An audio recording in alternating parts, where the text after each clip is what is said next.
Welcome to the Music, Money, and Life podcast. This podcast is brought to you by HowToLicenseYourMusic.com. If you want to learn how to make money writing music for TV, films, and ads, visit HowToLicenseYourMusic.com today for a free video series all about how to write music specifically for use in TV shows, films, and commercials. Music, Money, and Life is the podcast that brings together the best minds in music licensing, music publishing, music marketing, and more together in one place. Learn how to license your music and market your music. Learn the latest cutting-edge techniques for getting your music heard and making money from your music. Learn directly from the musicians and industry insiders on the front lines of the music business. Please don't forget to subscribe and leave us a review in iTunes. Every positive review helps us rise up the ranks in iTunes, gain more subscribers, and attract more and more great guests. And now, without further ado, here's today's podcast. Hello, everybody. Welcome to another episode of the Music, Money, and Life podcast. Today, I'm really excited to bring back to the podcast. This is his second appearance on Music, Money, and Life, Eddie Gray. Eddie, how are you? Hey, guys. What's going on? Back on. I'm excited to be back on. Yeah, man. Thanks for coming back on the podcast. It was great to finally meet you. I got a chance to meet Eddie in person and see him in action in LA a few weeks ago. And I got to say, I was really impressed with your work ethic. I think the day that Gary and I went over to your apartment, you said you had been up since 4 a.m. I can see that you're putting a lot into this. What is a typical day for you? Eddie, are you always up that early? It depends on how late I was up the night before, and in some cases, I don't sleep in order to fulfill deadlines. It really depends on the project. I'm currently working on a few things. Like this morning, I was up till about 1 and then up around 6. I'm working on an expansion pack with some of my writers for Akai, for the MPC. So, this takes, a serious amount of dedication. Also, I'm learning as I go along, and I have a high standard. So, these specific times require less sleep. But also on the flip side, I eat better, I drink more water, I try and, breathe and meditate a little bit more. So I try and counteract, my vices, which is, work, with some good stuff too. Yeah, absolutely. I think that's necessary. That's really important. So, Eddie, let's do this. Before we kind of jump into the conversation, I want to sort of bring people up to speed about what you've been up to, because you've done a lot in this industry. And I oftentimes use you, you're a really good example of someone who's gone through the courses that I've created and the courses that I've created with Gary Gray. I know you've worked with Gary a lot as well. But you're a great example of someone who's taken this information that we've compiled and put together and really parlayed this into a thriving career writing music for television. So can you, before we jump into the conversation, just kind of catch everybody up on the types of projects you work on? I know Born This Way on A&E is one of the shows. What else have you been working on, and what else are you working on currently? Well, just to make a slight correction, I've taken all of your courses, and I've studied with Gary for a long time. So nice. Just throwing that out there, because it really, you gave me an education. I never went to college. I always talk about the fact that I'm not some musical genius from Juilliard, or what have you. And, a lot of it had to do with, the education that I was given by people like yourself, Beth over at Imaginary Friends, and several other tutors and mentors who were very insightful. So especially Gary. So nice. Moving on, I just finished my second show as head composer. It's called The Healer. It's premiering on Monday, November 6th. So this Monday on TLC. Like I said, I'm finishing up this expansion pack. I just started working with the supervisor from Vice, so I'll be providing some music over to that. It's just been, a barrage of different things. I just hooked up with an advertising company. So, I have to start providing content, custom and, music library music over to them. They represent the Dodgers and various sports figures. So I'm, super excited to be going into the world of sports. I'm currently producing my first artist I've never really done this, and this is a time of growth for me. This is a time of experimenting and applying all of the lessons that I've learned in the past 4 years. As you know, I've been doing this for 4 years, and I think I met you and bought your courses about 3 years ago. Yeah. So yeah, man, it's been exciting. I'm humbled. I feel like I just, received a bona fide college education the last 4 years, and I'm reaping the benefits, and I haven't stopped working. That's the main thing is, I'm not somehow fooled into thinking that, I've climbed to the top of this mountain and somebody else can't take my spot. I'm very aware that this has to continue, this level of work ethic and determination. And of course I have my days off, don't get me wrong, but I just mean that you got to get back on the saddle, and your focus has to refine. I was up last night working on these loops. I've never really created loops in this manner. There's an easy way to do something, and then there's also the right way and the sophisticated way.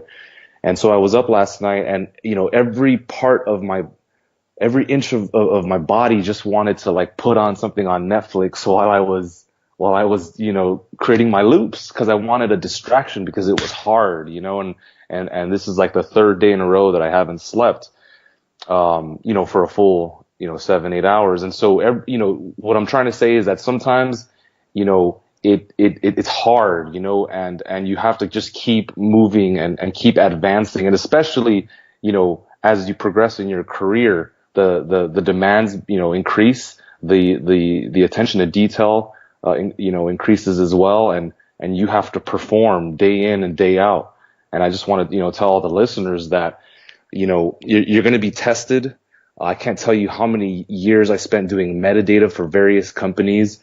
I just helped, I'll get into that point later, but yeah, just keep focusing and refining your level of concentration, and that will get you across the finish line eventually. Yeah, no, for sure. That's good stuff, Eddie. I mean, it sounds to me like what you're saying. I mean, it sounds like a quality problem in the sense that it sounds like you have such great momentum with everything that you're working on, that you have a lot of work. Like, you have a lot of projects that you're working on, which I'm sure is an enviable position for a lot of composers and musicians listening to this. Like, I'm sure there's a lot of people listening to this that would love to be where you are. But I always use you. I don't know if you remember this, but in the podcast we did last year, you talked about like what the process was like when you started, like before you had all these projects that you were working on. Can you kind of take us back to that period of time? Because I feel like that's really interesting too, because it's almost like there's two different challenges. Like, there's the challenge of just getting started in this industry, and then there's the challenge of like keeping the momentum going once certain doors have opened. But I feel like maybe more people are sort of at the beginning, like they're just trying to break through. Can you kind of talk a little bit, without rehashing everything we talked about, can you talk a little bit about how you were able to get started initially? I will. One thing I want to point out to all the up and comers is that, this is not a sexy job. This is not like, a rock star position. Nobody knows you. Occasionally you have, some perks, but don't get confused with, this gig. It is work. Like, if you're interested in putting in serious hours and serious commitment, then, I'll open the door for you. But this is not for the feeble. This is not for somebody that wants to just put in a few hours a week. This is definitely a full-time and then some kind of gig. Entrepreneurs, you have to have that mindset and that heart. But just to kind of cover the roadmap a little bit, since I've been through it, I do feel that there are levels to this game. And the first level is simply, getting your foot, or at least your toe in the door, like getting a few placements, acquiring a couple of publishers, maybe racking in a couple of big syncs. You have to identify yourself as a player in the game. If you don't have any, notches in your belt, or you need some creds. And that way you can kind of start to build your portfolio. And once you have a portfolio, you can start, acquiring bigger clients and reaching out to people like CBS and reaching out to your bigger names out there, because no one's going to listen to you if you don't have any credibility. And that really is the roadmap. When I first started, my goal was to saturate the business. Okay. And I didn't want to become, for lack of a better phrase, like, a slut of the business. I just wanted to basically have a relationship with different people. So to this day, certain publishers, certain clients know me as the guy that does X. Like I have clients who think I just write Latin music, or I have clients who think I just write, quirky music or romantic comedy music. And that's fine with me. I just wanted to build relationships. There are people who will, advise you not to do this. But for me, I needed something to bite, and I wanted a way in. And so, by any means necessary. I think everybody's different in their approach, but this really worked out for me. I saturated the business. I pretty much, got in contact with everyone that's out there. And I at one point, I think I must have had 100 different relationships with licensing companies, music houses.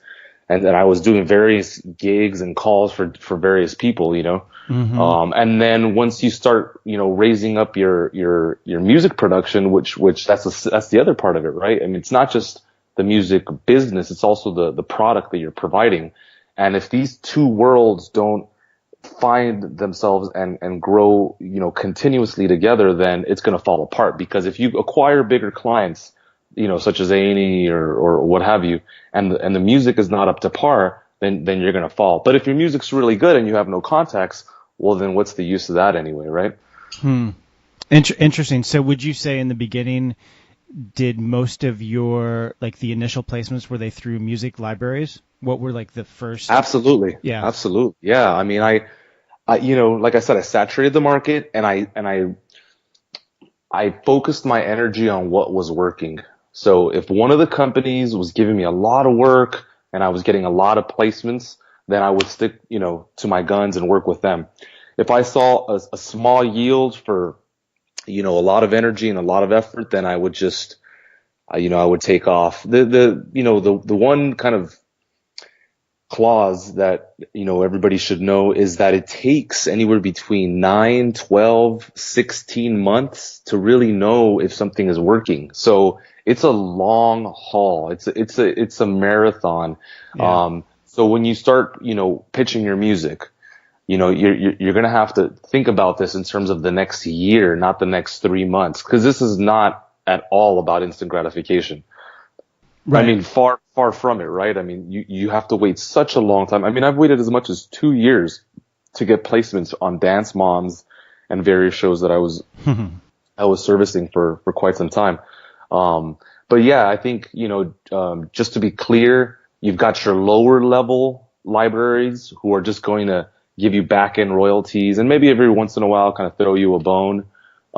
Sometimes you get some nice perks. For example, if you become one of their key guys, they'll ask you to maybe write a main title, and once you get a main title, that automatically gives you more credibility and it builds your resume. So nice. That was my philosophy, was just building my resume and becoming indispensable and forming an identity in the context of music licensing and music in general. And then you got your kind of mid-level syncs where various publishers are, paying you $400, $500, $300 to write a song.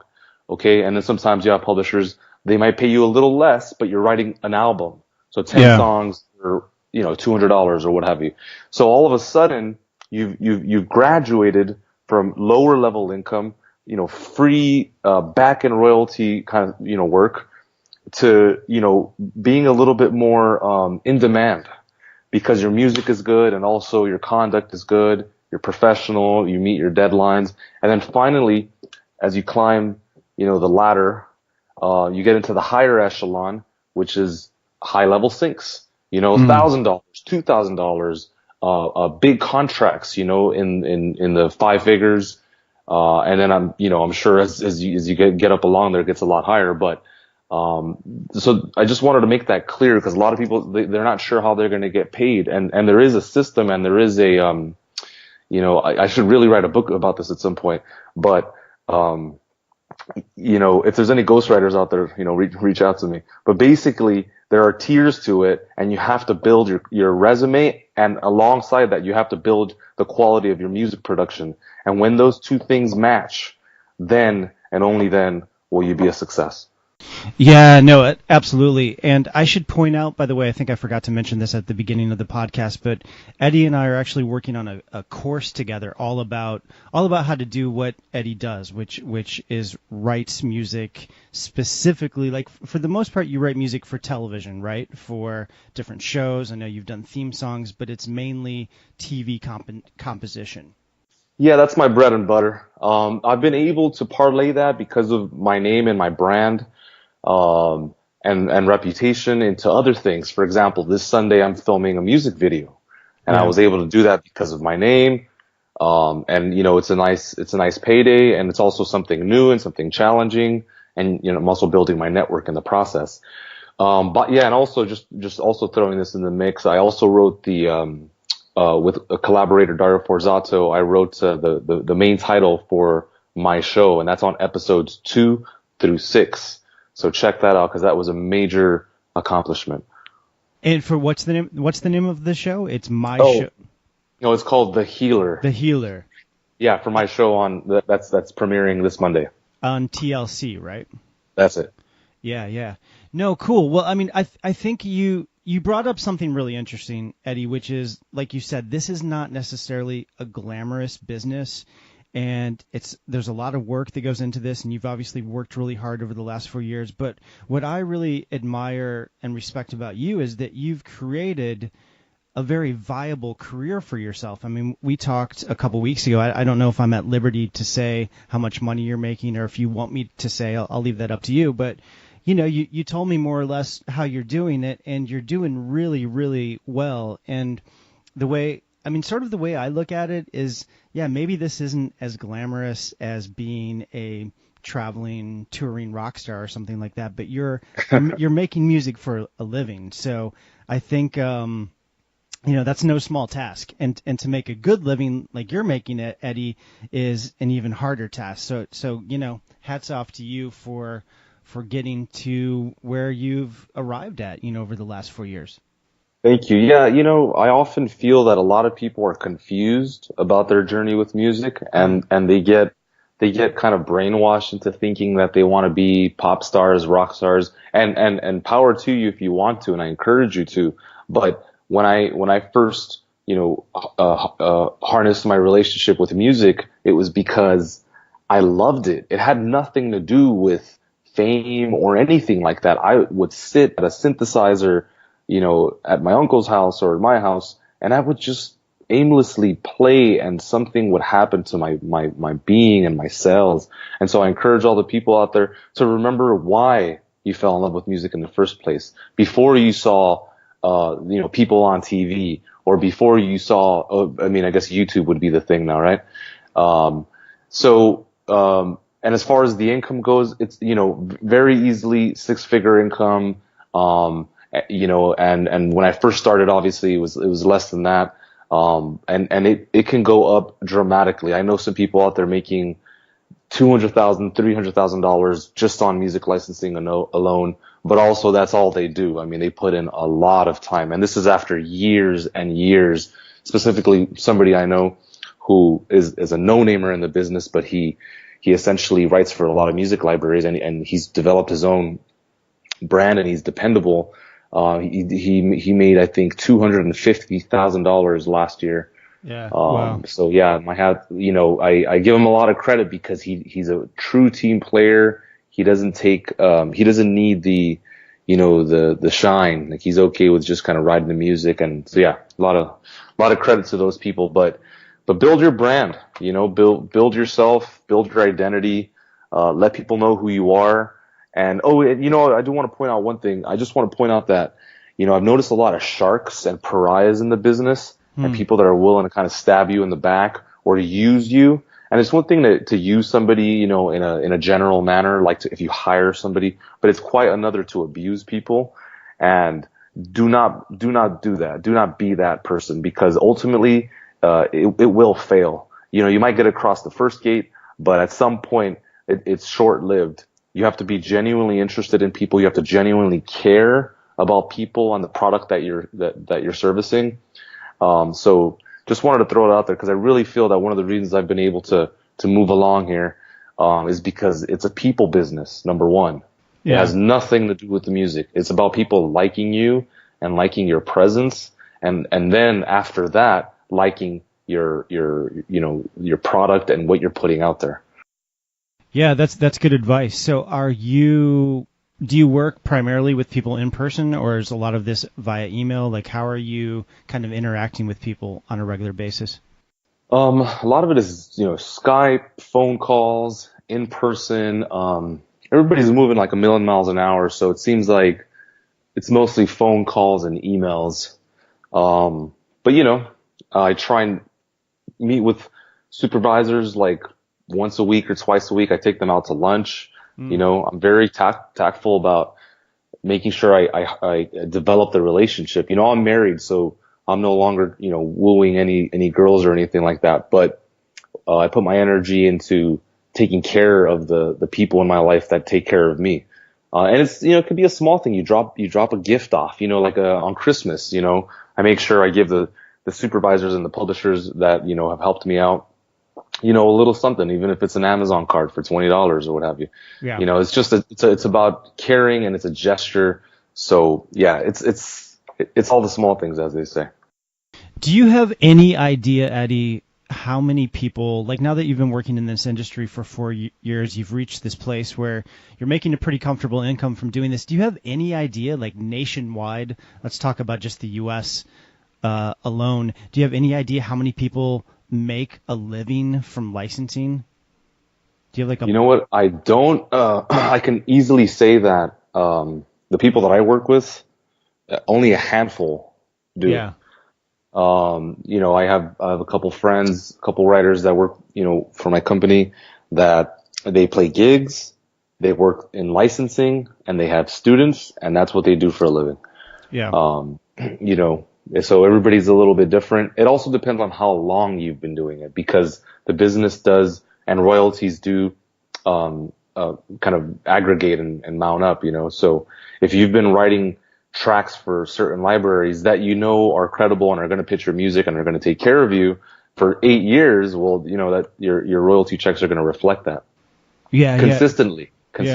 Yeah, for sure. Yeah. I guess, like, the reason I asked the question is I get the sense that with licensing, there's quite a few artists that have had a few placements here and there.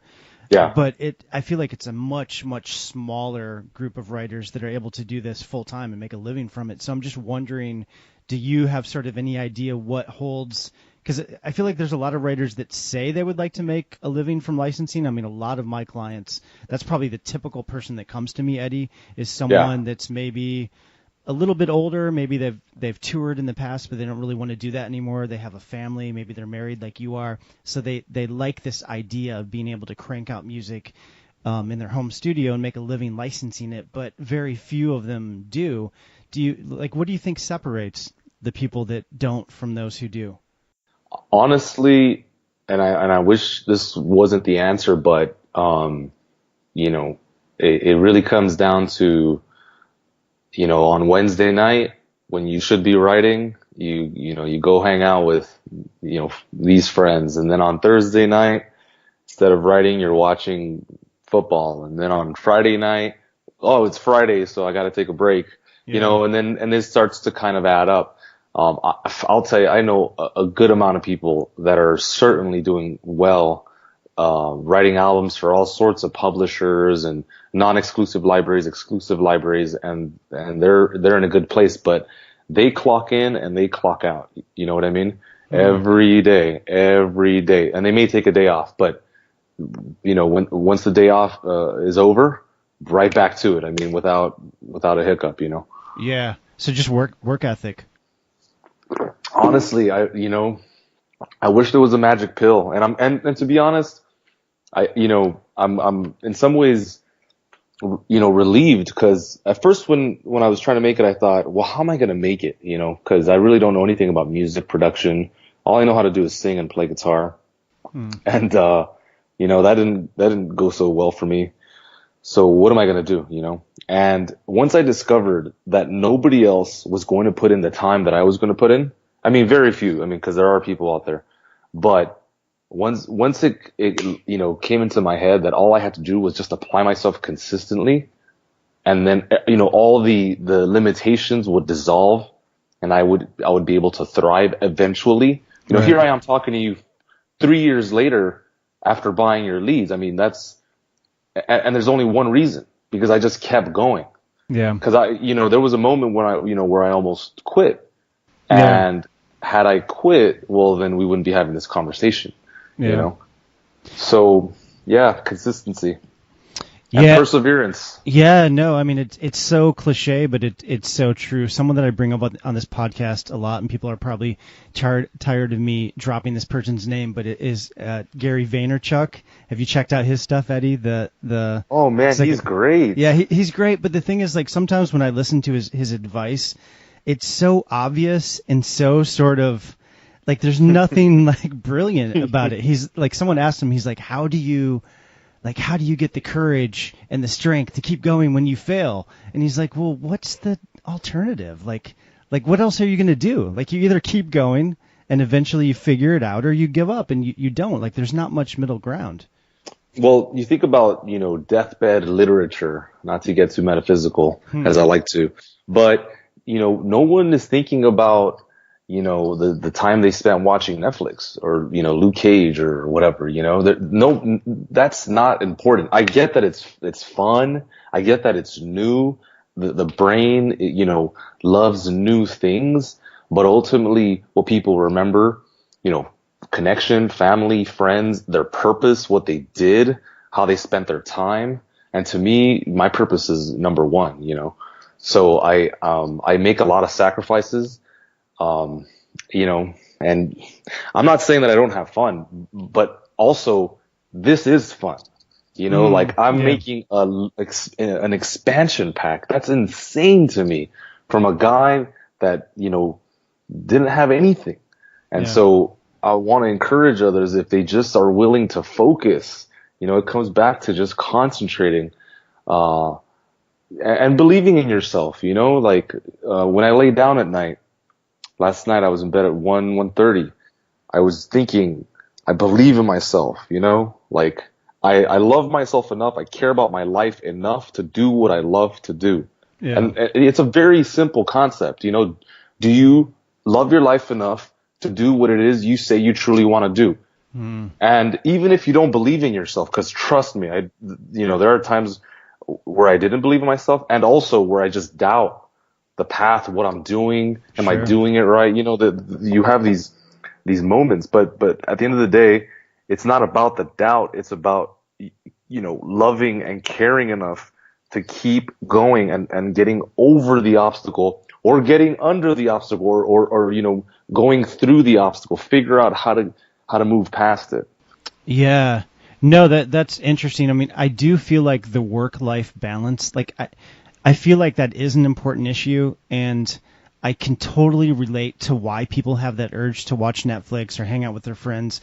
I mean, I think to a certain extent those things are important. Like, if all we're doing is working nonstop, like, you can easily get burnt out on that, like we were talking about before we started recording, Eddie. But with that said, I feel like the satisfaction, like, I'm working on a blog post today that I'm going to publish probably next week, but it's a blog post about how when I first started my internet business like 10 years ago, the first couple years, like, as soon as I didn't have a boss and I had a little bit of money, I started traveling, and I went to Latin America, and I went to Costa Rica and Panama and Mexico, and I spent a lot of time and money traveling. I sort of got addicted to that kind of lifestyle.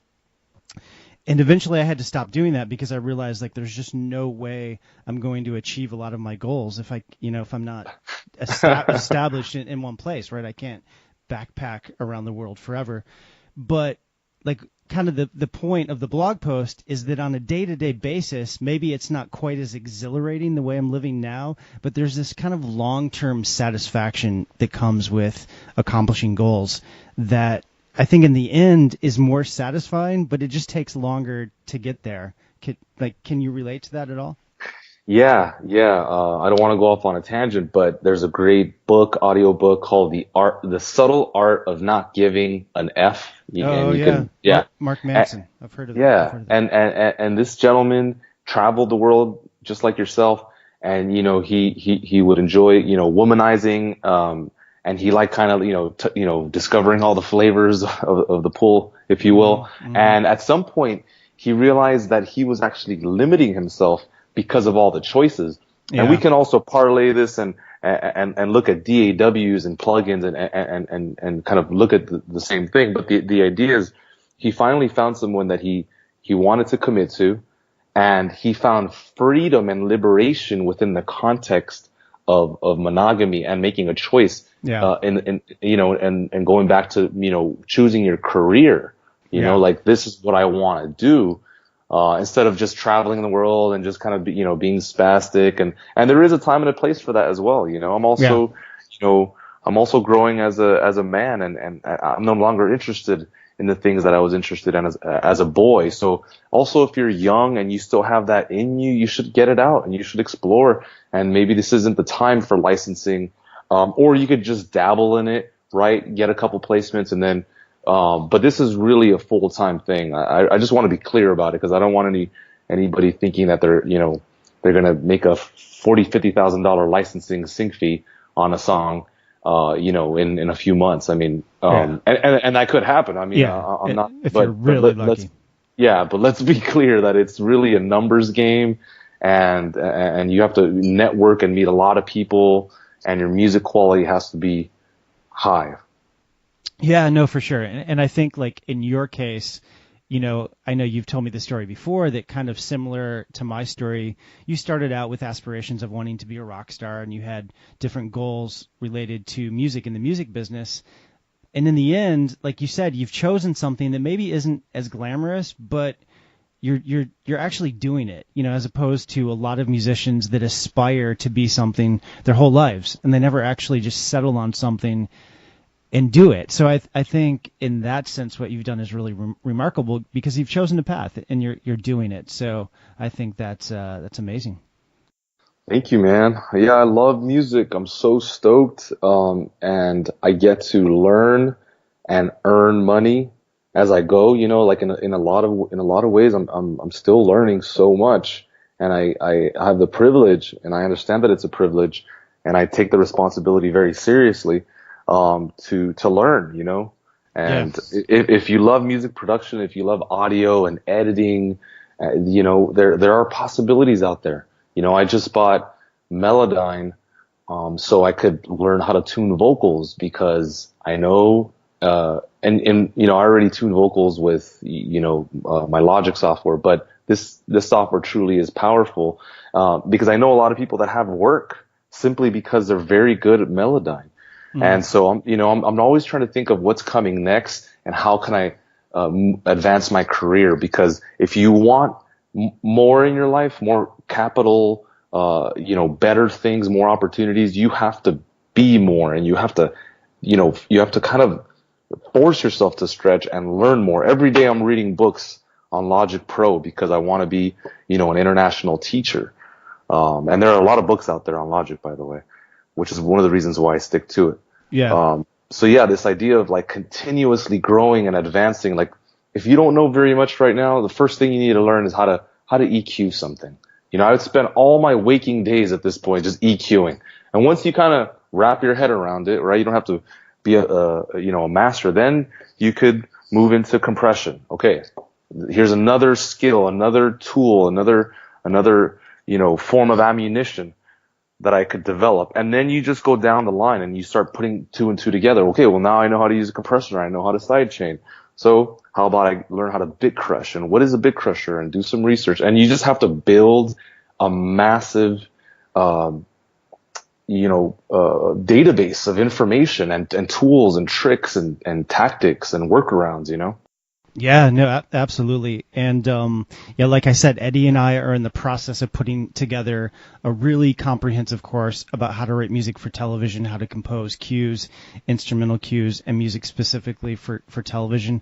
I'm excited about the course, Eddie. This is the first course I've done in quite a while. I want to say like a year or so. So it's I haven't put one of these out in a while, and this is to be honest, I'm not quite sure why we didn't think of doing this sooner. I mean, this is such an it fills such an obvious gap in my catalog of courses, but nonetheless, I'm excited. So if you guys are interested in that, check out howtolicenseyourmusic.com. I'll post everything there when it's ready.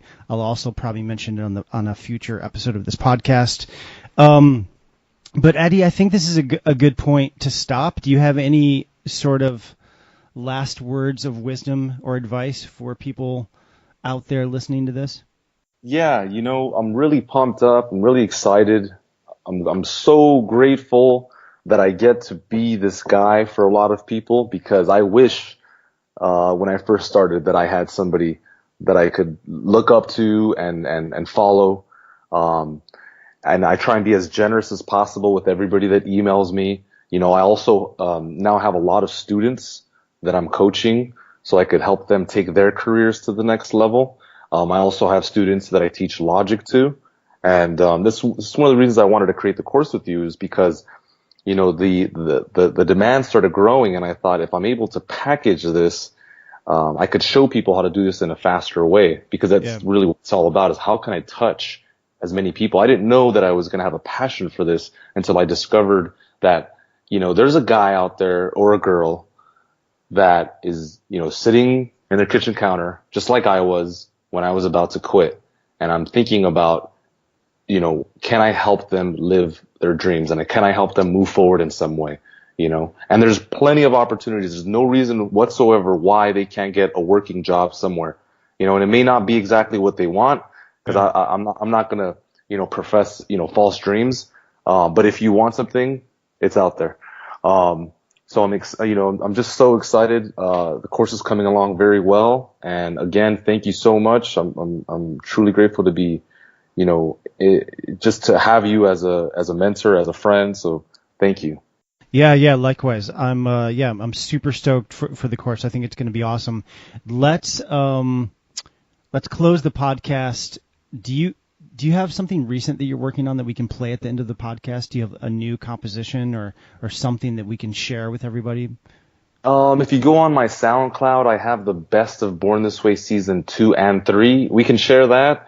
Or there's 2 songs before that, one called Defining Moment. Yeah, actually that would be a good one. The one I sent you for the blog post, I think would be fun. Okay, so Defining Moment. So we'll close with that. Yeah. So Eddie, I'm going to say goodbye, but don't really hang up because I have a couple questions for you. But okay. Eddie, thanks so much for doing this. Cheers.